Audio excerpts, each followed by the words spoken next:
27 फरवरी से आपका केमिस्ट्री का एग्जाम है और आज मैं आपको बताने वाली हूँ कि आप कोई सी भी स्टेज में हो, आप अभी स्टार्ट कर रहे हो, 10-15 दिन में आप ऐसा क्या कर सकते हो जिससे आपका मार्क्स बूस्ट हो जाए।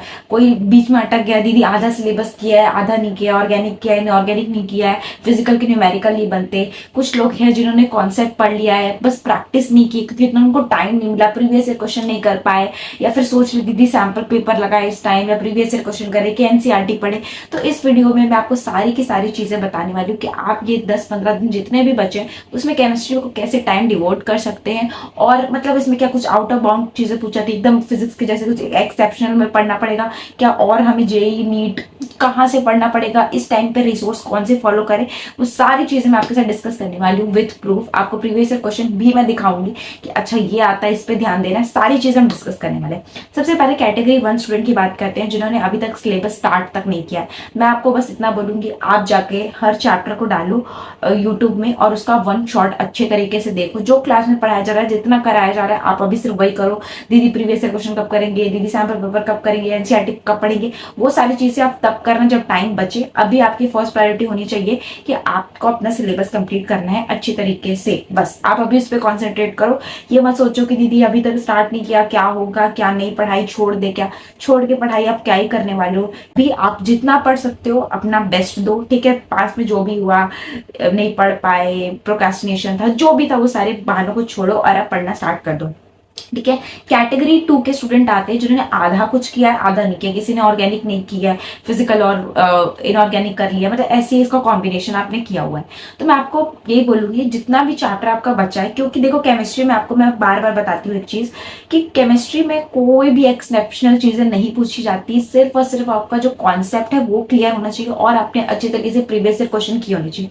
बस अगर आपने ये दो चीजें की है ना, आप बिलीव करो आप 100 on 100 ला सकते हो। केमिस्ट्री केमिस्ट्री कुछ भी हार्ड नहीं है, बस अच्छे तरीके से पढ़ा होना चाहिए, रिवाइज होना चाहिए, नोट्स बने होने चाहिए ताकि रेफर कर सके एग्जाम टाइम, और आप बहुत अच्छा करोगे, ठीक है। तो जिन लोगों का भी सिलेबस थोड़ा बहुत ही बचा, दीदी ऑर्गेनिक बच गया है, दीदी इनऑर्गेनिक का ये बच गया है, हमको ये याद नहीं होता, तो आपको अपनी वीकनेस पता है, आप लिख के रख लो। मुझे ग्राफ याद नहीं होते, मैं आज ग्राफ की प्रैक्टिस करूंगी, मुझसे न्यूमेरिकल नहीं बनते। मैंने देखा था भरत पंचाल सर ने डाला था कि मतलब किसी को न्यूमेरिकल, स्पेशली नीट के स्टूडेंट्स है, जो मतलब बायो के स्टूडेंट्स है, उनको थोड़ी सी दिक्कत आती है न्यूमेरिकल में, ठीक है। मैथ्स की भी कोई बात नहीं है, अगर आपको दिक्कत आती है तो आप जो ऐसे वीडियोस होते हैं ना न्यूमेरिकल के, बेस्ट 20 न्यूमेरिकल्स, एक भी न्यूमेरिकल नहीं किया किसी ने फिजिकल के, बिल्कुल ऐसे हैं कि हमने पढ़ा तो है दीदी, उसके कॉन्सेप्ट तो पढ़ लिए लेकिन हमने न्यूमेरिकल्स नहीं लगाए हैं, अब क्या करें। प्लीज आप लोग ऐसे वीडियोस देखो कि ना जिसमें आप न्यूमेरिकल के अच्छे तरीके से प्रैक्टिस करते जाओ, ठीक है। वो भी बहुत ज्यादा इंपॉर्टेंट है, तो आपको छोड़ना नहीं है, न्यूमेरिकल भी अच्छे से प्रैक्टिस करके जाना है। तो आप ये सारे वीडियोस देखो, अपनी वीकनेस पहले आइडेंटिफाई कर लो, दीदी मैं ऑर्गेनिक में वीक हूँ और इनऑर्गेनिक में वीक हूँ या फिजिकल में, और उस चीज को आप फिल करते रहो। तीसरे जो आते हैं कैटेगरी में, वो स्टूडेंट होते हैं कि जिन्होंने पढ़ तो रखा है सारी चीजें, मतलब हाँ कहीं से न्यूमेरिकल बनाए हैं, कहीं से कॉन्सेप्ट पढ़ा है, कहीं से ऑर्गेनिक पढ़ा है, बट अब उनको समझ नहीं आ रहा कि वो चीजें हमारे माइंड में रिटेन्ड है कि नहीं। तो उसका एक ही चीज है, आप प्रीवियस ईयर क्वेश्चन सॉल्व करके देखो। अगर आपसे क्वेश्चन सॉल्व हो रहे हैं, इसका मतलब वो आपके माइंड में रिटेन्ड है।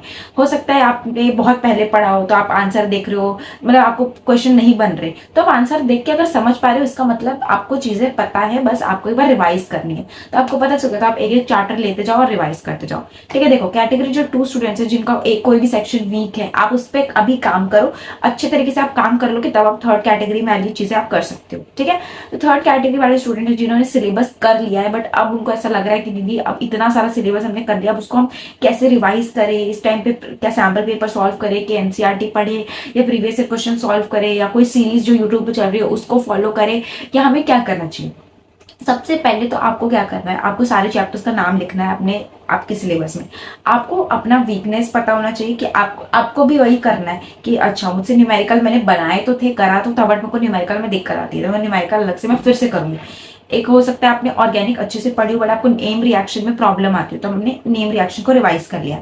फिर आप बोलो कि मुझे ग्राफ में दिक्कत आती है, या आपको कुछ भी, जैसे आप भी अपना वीक पॉइंट आइडेंटिफाई करो, है ना। जब आपने पढ़ा होगा, नोट्स बनाए होंगे, कुछ भी किया होगा, उस चीजों को देखो, अच्छा रिवाइज करो, ठीक है। एक 2024 का पेपर दे सकते हो, सेल्फ स्टडी ऐप में बिल्कुल फ्री है, ठीक है, कोई प्रमोशन नहीं है। ये बहुत लोग मुझे कमेंट करके बोलते रहते हैं दीदी आपसे प्रमोशन करते हो, ये वो। मैं आपको, चलो कभी और ये सारी बातें करेंगे, अभी आपके इसमें बात करते हैं। तो आपको क्या करना है, आप वहां जाना, एक पेपर डाउनलोड करना, टाइम लिमिट लगा देना 3 घंटे। मैं आपको बता रही हूँ 3 घंटे भी नहीं लगेंगे आपको। आपको बस देखना है कि मुझे क्वेश्चन आता है, मैं कर पा रही हूँ या कर पा रहा हूँ, और आपको आंसर्स लिखते जाने हैं, ठीक है। जो नहीं आता उसका मतलब वो चैप्टर को आपको अच्छे से रिवाइज करना है। यूट्यूब में भरत पंचाल सर की एक सीरीज चल रही है जो मुझे बहुत अच्छी लगी, आप उसको फॉलो कर सकते हो, ठीक है। उससे क्वेश्चंस देख लो, प्रीवियस ईयर क्वेश्चन की लेटेस्ट सीरीज है, आप उससे अपनी चीजें कवर कर सकते हो। मैं आपको एक चीज बताती हूँ, बहुत लोग मुझे ये बोले दीदी हमने सिलेबस तो कर दिया बट हमने एमसीक्यू फॉर्मेट के क्वेश्चन सॉल्व नहीं करे, हमने ये नहीं करा है, असर्शन रीजन के फॉर्मेट के क्वेश्चन सॉल्व नहीं किए हैं, हमारे क्लासेस में कराए नहीं गए, हमने केस बेस्ड क्वेश्चन नहीं किए। मैं आपको एक चीज बताती हूँ, आपको क्या क्या पूछा जाता है एमसीक्यू में। एमसीक्यू में बहुत स्टैंडर्ड और इजी चीजें पूछी जाती है। आपको पूछेगा कि अच्छा ये ग्राफ है, इस ग्राफ का बताओ एक्स एक्सिस क्या है, वाई एक्सिस क्या है, इंटरसेप्ट क्या है, स्लोप क्या है। तो अगर आपको ऐसे क्वेश्चन आ रहे हैं, आपको आपने पढ़ा है ना ग्राफ, बस उसको पूछा इस तरीके से गया, आपको बहुत बेसिक न्यूमेरिकल, बहुत लोग बोलते हैं दीदी अगर एमसीक्यू में न्यूमेरिकल पूछ लिया गया तो बहुत बेसिक न्यूमेरिकल जो पास्ट ईयर में 1-2 मार्क्स के आते थे उसी को पूछता है, आपको कुछ भी हार्ड नहीं पूछेगा। बहुत ऐसे बोलेगा इसमें से कौन सा टर्शियरी अमाइन है। तो अब मैंने आपको हमेशा बोला जब भी आप क्वेश्चन पढ़ो प्रीवियस ईयर से तो उसके आसपास के भी क्वेश्चन बनाया करो। जैसे मान लो अगर क्वेश्चन आया है कि टर्शियरी अमाइन वाला है, तो आपको बोलो अच्छा मतलब ये सेकेंडरी भी आ सकता है और प्राइमरी भी आ सकता है, तो आप इस तरीके से पढ़ा करो। हमेशा ऐसे प्रीवियस ईयर को ऐसे मत पढ़ा अच्छा यही क्वेश्चन है खत्म मेरे को आंसर पता चल गया, नहीं, उसके आसपास और कैसे बन सकता है। अगर क्वेश्चन आए कि आइडेंटिफाई करो इसमें से बेंजाइलिक कौन सा है, तो आपको पता होना चाहिए कि अच्छा मेरे को प्रीवियस ईयर मतलब ये आ चुका है, मतलब इससे रिलेटेड भी आ सकता है। क्या हो सकता है कि मुझे पूछे विनाइलिक कौन सा है, इसमें से अलाइलिक कौन सा है, हो सकता है मुझसे जेमिनल हैलाइट पूछ ले, विसिनल पूछ ले। तो आप उसके आसपास भी जाओगे ना तो आपको चीजें समझ में आएगी। और इसी तरीके से हम पढ़ते हैं, ऐसा नहीं अच्छा ये क्वेश्चन है इसका आंसर है मैंने पढ़ लिया बस खत्म, नहीं, उसके आसपास भी सोचो क्या होगा। अगर क्वेश्चन आया एमसीक्यू में कि बेसिक प्रॉपर्टीज में इंक्रीजिंग ऑर्डर में क्या होगा, आप इसमें से 4 ऑप्शन उसमें से सही बताओ, तो आप सोचोगे अच्छा बेसिक प्रॉपर्टी से क्वेश्चन आया मतलब बेसिसिटी से क्वेश्चन आया, इसका मतलब हो सकता है कि बॉइलिंग पॉइंट से आ सकता है या मेल्टिंग पॉइंट से आ सकता है या फिर पूछ सकता है पीकेबी वैल्यू में, पीकेए वैल्यू में। तो उसके आसपास भी आप जाया करो कि क्या क्वेश्चंस बन सकते हैं। कोई हार्ड एमसीक्यू नहीं आते, बस इसमें क्या होता है प्रीवियस ईयर क्वेश्चन ही होते हैं, बस पूछा उसको अलग तरीके से जाता है।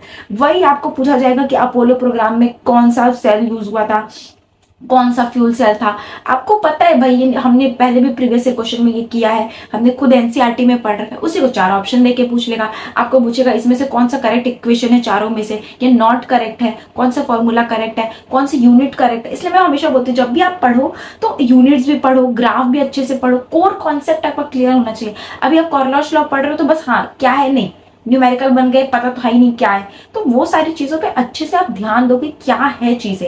इसलिए हमेशा मैं बोलती हूँ कि जब भी वीडियोस देखो वन शॉट वाले तो डिटेल्ड वीडियो ट्राई करो ताकि देख रही, क्योंकि स्टेप बाय स्टेप जो है ना छोटी छोटी चीजें जो होती है उसको आप वो कर सको, क्योंकि वही छोटी छोटी चीजें आपको एमसीक्यू फॉर्मेट में पूछ लेगा, है ना। आइसोटोनिक में क्या होता है, सेम प्रेशर है। हाइपरटोनिक में क्या होता है, हाइपोटोनिक में क्या होता है, बहुत बेसिक चीजें हैं। Negative boiling point, positive boiling point, azeotropic, ऐसी ऐसी छोटी छोटी चीज आपको आईयूपीएससी नेम बता दो, आइसोमेरिज्म बता दो, तो आपको कुछ हार्ड नहीं पूछने वाला। जो आप पढ़ोगे वही चीजें बस आपको अलग तरीके से फ्रेम करके पूछ देंगे। अब कुछ लोग बोलेंगे केस स्टडी में दीदी इतना लंबा लंबा हमें केस स्टडी दिया जाता है, हमको तो समझ नहीं आता कि हम केस स्टडी कैसे करें, हमने तो क्लास में ऐसा करा नहीं है। आप खुद बताओ, ये स्टैंडर्ड क्वेश्चन है, हमेशा पूछा जाता है। लेड स्टोरेज का पूछा जाता है, कौन सा सेल यूज हुआ था, कहाँ यूज हुआ था, मरकरी का सेल 1.1 वोल्ट ही क्यों कांस्टेंट है, वही चीजें पूछी जाती है। बस इतनी सारी कथा लिख दी है आपको डराने के लिए, जिन्होंने प्रैक्टिस नहीं की उनको तो लगेगा यार इसमें क्या करना है पता नहीं, पर आप क्वेश्चन देखोगे तो वही क्वेश्चन है जो पहले आपको अपनी क्लास में कराया गया है, वही बार बार गिव रीजन पूछता है। देखो, और असर्शन रीजन से जो लोग डर रहे दीदी बाकी सब तो कर लेंगे, असर्शन रीजन में बहुत दिक्कत आती है, कोई दिक्कत नहीं आएगी। पूरा केमिस्ट्री में गिव रीजन बहुत बहुत बहुत इंपॉर्टेंट है। आप बिलीव करो, गिव रीजन को बहुत अच्छे से पढ़ के जाओ, मतलब चाहे वो इनऑर्गेनिक का हो, ऑर्गेनिक का हो, फिजिकल का हो, सारे गिव रीजन पढ़ के जाओ। स्टेट द फॉलोइंग होता है, ग्राफ होता है, डायग्राम होता है, वो सबको अच्छी तरीके से कर जाओ। गिव रीजन तो बिल्कुल मत छोड़ना, वही गिव रीजन आपको असर्शन रीजन में पूछ लेगा, वही गिव रीजन आपको केस बेस्ड पूछ लेता है, ठीक है, और एक्सप्लेनेशन में भी पूछ लेता है। तो प्लीज प्लीज इसको अच्छे तरीके से करके जाना। और मैं आपको बार बार ये बता रही हूँ, न्यूमेरिकल जो लोग को दिक्कत आती है न्यूमेरिकल में, न्यूमेरिकल वाले वीडियोस देखो और उसको अच्छे से करो। थोड़ा लॉग वॉग का बेसिक प्रॉपर्टी पता है, वो आप करते करते सीख जाओगे। कुछ लोग को ऐसे डरना नहीं, हमने तो कभी लॉग नहीं पढ़ा, हमें तो आता नहीं, एफ की वैल्यू 96500, वो सारी वैल्यूज आपको वहां दी रहेगी। लॉग की आपको ये 0 पॉइंट ये वाली वैल्यू यूज करनी है, लॉग 3 की वैल्यू ये, वहां सब चीज दी रही, आपको बस सब्स्टिट्यूट करना है। 1 फेरेड का आपको कॉलम कितना है, 96500 है या क्या लेना है, वो सब आपको दिया रहेगा, आपको बस सब्स्टिट्यूट करके करना आना चाहिए। और जिन लोग लास्ट तक आंसर नहीं निकाल पाते, कोई बात नहीं है, जितना कर सकते हो उसको अच्छी तरीके से ही करो, है ना, मतलब एंड तक जहां तक जा सकते हो करो। एक नंबर कट गया तो कोई दिक्कत नहीं, हम गिव रीजन अच्छे से करके जाएंगे, ग्राफ अच्छे से करके जाएंगे। और बहुत लोग मुझे बोल रहे दीदी इस पॉइंट ऑफ टाइम में सैम्पल पेपर सॉल्व करे, प्रीवियस ईयर क्वेश्चन सॉल्व करे, कि क्या करें। मैं आपको ये सजेस्ट करूंगी, सबसे पहले कोर कॉन्सेप्ट अच्छे तरीके से क्लियर रखो अपने सारे चैप्टर के, ठीक है। दूसरी चीज, आप प्रीवियस ईयर क्वेश्चन कर लो। आप 10 साल के, मैं आपको बोलूंगी अगर आपको 90+ लाना है तो, ठीक है। और जो लोग बोल रहे हैं दीदी भरत पंचाल सर के सीरीज से हो जाएगा, बहुत अच्छा करा रहे हैं सर, रिविजन के लिए बहुत अच्छा है, प्रीवियस ईयर क्वेश्चन इंपॉर्टेंट चीजें सब है उसमें, तो आप उसको जरूर फॉलो कर सकते हो। अगर आप 10 ईयर्स क्वेश्चन नहीं, आपके पास टाइम बिल्कुल नहीं कर पा रहे हो कि दीदी अब तो टाइम ही नहीं बचा, हम नहीं कर सकते, तो आप भरत पंचाल सर की वीडियोस देख सकते हो। और तो बहुत लोग ये भी पूछ रहे थे दीदी एनसीईआरटी की लाइन बाय लाइन रीडिंग करनी जरूरी है क्या। देखो अगर आपको सिलेबस अच्छी तरीके से कंप्लीट हो गया, प्रीवियस ईयर क्वेश्चन आपने अच्छे से कर लिए, तो प्लीज आप एनसीईआरटी की लाइन बाय लाइन रीडिंग कर लो, बहुत बहुत बहुत ज्यादा हेल्प होगी आपकी। बट अगर आपके पास बिल्कुल टाइम नहीं, और दीदी कौन सा चैप्टर जिसकी करनी चाहिए, वो मैं बोलूंगी बायोमोलिक्यूल्स। अगर आपको टीचर्स बहुत अच्छे से भी पढ़ा रहे तो एक बार सिर्फ वो चैप्टर खत्म होने के बाद आप प्लीज बायोमोलिक्यूल का एनसीईआरटी पढ़ लेना, जितना भी टाइम है, ठीक है, प्लीज 1-2 घंटा निकाल के पढ़ लेना। और अगर जैसे कि ये वाला पेज है जो होता है केमिस्ट्री का, अगर आपको टीचर्स करा रहे हैं यहाँ पे क्लास में बिल्कुल अच्छे तरीके से, मतलब आपको बता रहे हैं कि अच्छा ये होता है क्लोरोफॉर्म के साथ ये करने से, तो आप बिल्कुल ऑर्गेनिक लिए मतलब छोड़ सकते हो कि अगर नहीं है टाइम तो, बल्कि मैं तो बोलूंगी कर लो, बट अगर नहीं है टाइम तो छोड़ सकते हो। बट अगर आपको, जैसे हमारे टीचर्स स्कूल में पढ़ाते थे ना, तो ये वाला पोर्शन छोड़ देते थे, तो हमको क्लास में आके मतलब रीड करना पड़ता था। तो ये पोर्शन जो थोड़ा थ्योरी बेस्ड होता है, अगर छोड़ दिया जाता है तो आपको ये वाला रीड करना पड़ेगा, क्योंकि आपके प्रीवियस ईयर क्वेश्चन में आता है ये वाला क्वेश्चन ऐसा टाइप का, एक एमसीक्यू में आ जाएगा आपका। नहीं तो अगर आपको क्लास में बहुत अच्छे तरीके से करा रहे हैं, पूरा थ्योरी करा रहे हैं, तो आप छोड़ सकते हो। अब बात करते हैं ऑर्गेनिक की। ऑर्गेनिक या तो आपका मोस्ट फेवरेट हो सकता है या मोस्ट हेटेड हो सकता है, या बीच का कुछ नहीं होता। जिन लोगों को भी 85+ लाना है, 90-95+ लाना है, वो ऑर्गेनिक बिल्कुल नहीं छोड़ सकते, ठीक है। ऑर्गेनिक में आपको, देखो यार, ऑर्गेनिक में आपको कुछ समझना पड़ेगा, basic property, physical property, acidity, है ना, SN1 SN2, इलेक्ट्रोफिलिक, ये सारी चीजें आपको पता होनी चाहिए, तभी आप अच्छे से कर सकते हो। बेंजाइलिक, विनाइलिक, IUPAC, नेमी, तो ये आपको बिल्कुल स्क्रैच से करके एकदम टाइम दे दे के करना ही पड़ेगा अगर आपको बहुत अच्छा स्कोर करना है तो, ठीक है। कैसे पूछे जाते हैं क्वेश्चन, जैसे आपको बोलेगा कि ए और बी रिएक्ट कर रहे हैं तो इसका प्रोडक्ट क्या होगा। नेम रिएक्शन तो बहुत ज्यादा पूछा जाता है, फिजिकल प्रॉपर्टी से बहुत ज्यादा क्वेश्चन आते हैं, आपके डिस्टिंग्विश टेस्ट वाले भी बहुत सारे क्वेश्चन आते हैं, है ना। ऐसे पूछता है कि ए को बी के साथ रिएक्ट करे तो एक्स बना, अब उस पूरे एक्स को ही लेकर जाएगा आगे। ये सारे स्टैंडर्ड क्वेश्चन है। बहुत लोग मुझे ये पूछ रहे दीदी कहीं एनसीईआरटी बुक के बाहर से तो ना आ जाए, या प्रीवियस क्वेश्चन से बाहर ना आ जाए। बिल्कुल भी क्वेश्चन बाहर से नहीं आता, उसको फ्रेम बस अलग तरीके से कर दिया जाएगा। बट बिल्कुल आप चिंता मत करो कि दीदी इसका मैकेनिज्म वो ये वो नहीं, जो बुक में जितना दिया है और थोड़ी बहुत चीजें प्रीवियस ईयर क्वेश्चन में वो सब कवर हो जाती है। तो आप चिंता मत करो कि दीदी कोई और रेफरेंस बुक देखना है या कुछ और करना पड़ेगा क्या अलग से। प्रीवियस ईयर 10 ईयर्स के अच्छे से करो, ठीक है, और एनसीईआरटी को फॉलो करो और आपका आराम से हो जाएगा, ठीक है।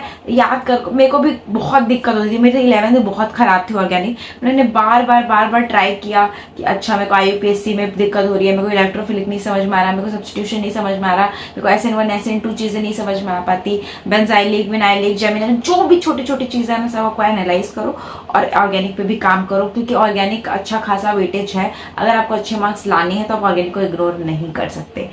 तो इस वीडियो में मैंने सिर्फ आपको ओवरव्यू दिया है चीजों का कि आपको आगे कैसे प्रोसीड करना है, क्या करना है, क्या कर सकते हो। वैसे जैसे हर चैप्टर का एकदम इंपॉर्टेंट टॉपिक होता है जो आप मिस नहीं कर सकते, है ना, वो सारी वीडियोस आप देख लेना ताकि आपके एकदम इंपॉर्टेंट टॉपिक्स लास्ट मिनट में कवर हो जाए और बस अच्छे से पढ़ते रहो। कि सैम्पल पेपर पे दीदी मार्क्स बहुत कम आते हैं। देखो सैम्पल पेपर सिर्फ आपका टाइम मैनेजमेंट के लिए हेल्प करता है और बस आपको एक ओवरव्यू है। देखो 100 सैम्पल पेपर आपको मिल जाएंगे और उसमें क्या क्या क्वेश्चन आए हैं वो उससे आप इतना ध्यान मत दो। आप पहले प्रीवियस ईयर क्वेश्चन बार बार रिवाइज करो, बार बार उसको देखो, उसमें से समझो और उसके रिलेटेड क्या क्वेश्चंस बन सकते हैं वो सारी चीजों को एनालाइज करो। ठीक है, सैम्पल पेपर में नहीं आ रहे नंबर कोई दिक्कत नहीं है यार, हम सीख रहे हैं। ये जो सैम्पल पेपर में मार्क्स आ रहे हैं वही आपके बोर्ड एग्जामिनेशन में नहीं आने वाले। ऐसा बिल्कुल ऐसा मत सोचना कम आ रहे हैं तो ऐसा हो गया।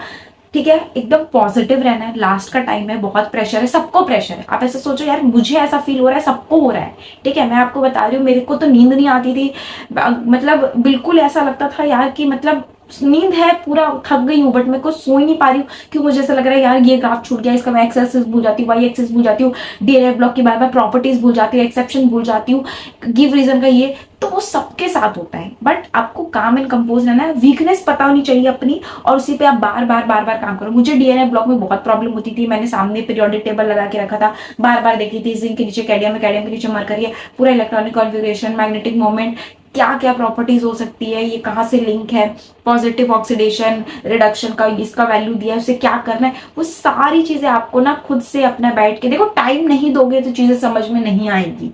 ठीक है, चिंता मत करो, सब अच्छा ही होगा, बस आपको मेहनत करनी है। और बहुत लोग मुझे ये बोल रहे थे दीदी आपने पेड मेंटरशिप निकाली है क्या? हाँ, मैं अभी भी मेंटरशिप लेती हूँ। ठीक है, अगर आपको चाहिए तो डिस्क्रिप्शन बॉक्स में आपको मिल जाएगा, आप देख सकते हो सारी इन्फॉर्मेशन, रिव्यूज वगैरह जो भी है। जो लोग मुझसे बात करना चाहते हैं बहुत डिटेल्ड में, उनके लिए मैंने निकाला है।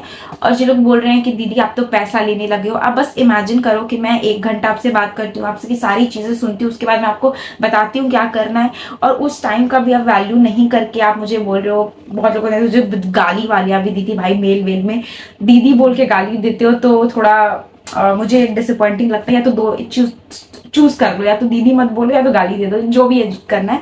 और मुझे बहुत लोगों ने बोला दीदी आप प्रमोशन करते हो, आप तो पैसे, आप मेरा चैनल देख सकते हो, ऑलमोस्ट 250 वीडियोस हो गए हैं और उसमें से मुझे 200 वीडियोस बनाने के बाद भी 1 रुपए के अभी भी मुझे कोई पैसा नहीं मिला है।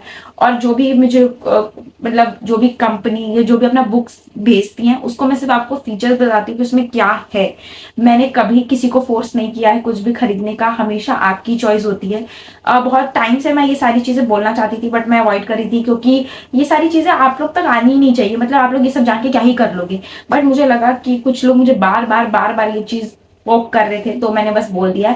बाकी और इसलिए मैंने लास्ट में रखा है क्योंकि बीच में तो लोग वीडियो छोड़ के चले जाते हैं। कोई दिक्कत नहीं है, अच्छे से पढ़ो, सारी नेगेटिविटी दूर रखो। लाइफ में भी आपको ऐसे आपके रिश्तेदार, आपके दोस्त ऐसे सारे मिलते रहते हैं, कोई दिक्कत नहीं है। आपको और बहुत आगे जाना है, बहुत कुछ करना है। तो ये छोटा सा एग्जाम है, हाँ अभी इस टाइम पे बहुत बड़ा लग रहा होगा एंड लगना भी चाहिए। जो टाइम पे जो करना है वही करो ना भाई, आगे का क्यों सोचना। तो अभी अभी आपका एग्जाम आ रहा है उसके लिए पढ़ो, जब जे देना है तो जे के लिए पढ़ना, नीट आएगा तो नीट के लिए पढ़ना। And all the very best. और कोई भी चीज और भी चाहिए तो बताना जरूर, मैं जितना भी टाइम होता है I try to make videos. And all the very best, bye.